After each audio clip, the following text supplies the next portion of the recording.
the thing that we as Americans don't always understand, because our culture is very individualistic. Individualistic, there we go. We miss cultures that are community-based. And what have I been saying for months now? Salvation is a community-creating event. So everything I read in the New Testament isn't just for me and about me, it's about we. But here's the kicker, and this is something that I learned when I read this book. We don't have a plural you in English. We just say you. We say, hey, you. We say you, and we mean one of you or a whole bunch of you. We just say you. So you know what happens for us when we're studying our Bible and we're reading? We think it's just to us. So we read passages and we miss, because we're not reading it in the original language in Greek, we're missing that Paul is writing to a community of believers. These letters weren't to one person. It wasn't to Timothy and that's it. It's Timothy and the people who are serving in ministry with him. It is the church that is there.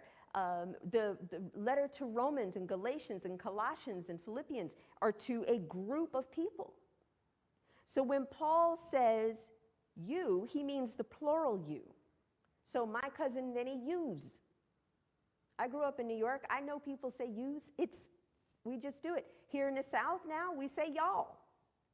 So when we're reading, we have to be paying attention to whether it is one person or if we're talking about a community. And you know what? Most of the time, it's a community, because salvation is a community-creating event. The body of Christ, the family, new family of God. Even in the Old Testament, it was community. The 10 Commandments weren't handed to Moses and just Moses is supposed to go home and read them and that's all.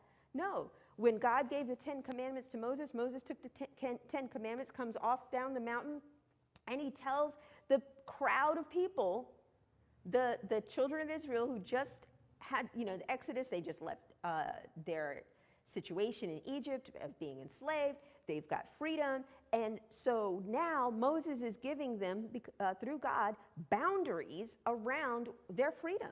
He's like, every week you need to rest. Don't put anything else in front of God.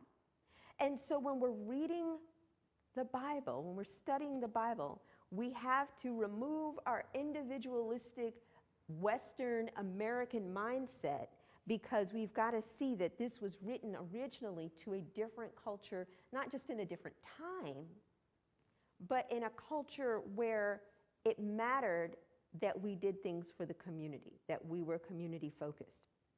So community versus the individual.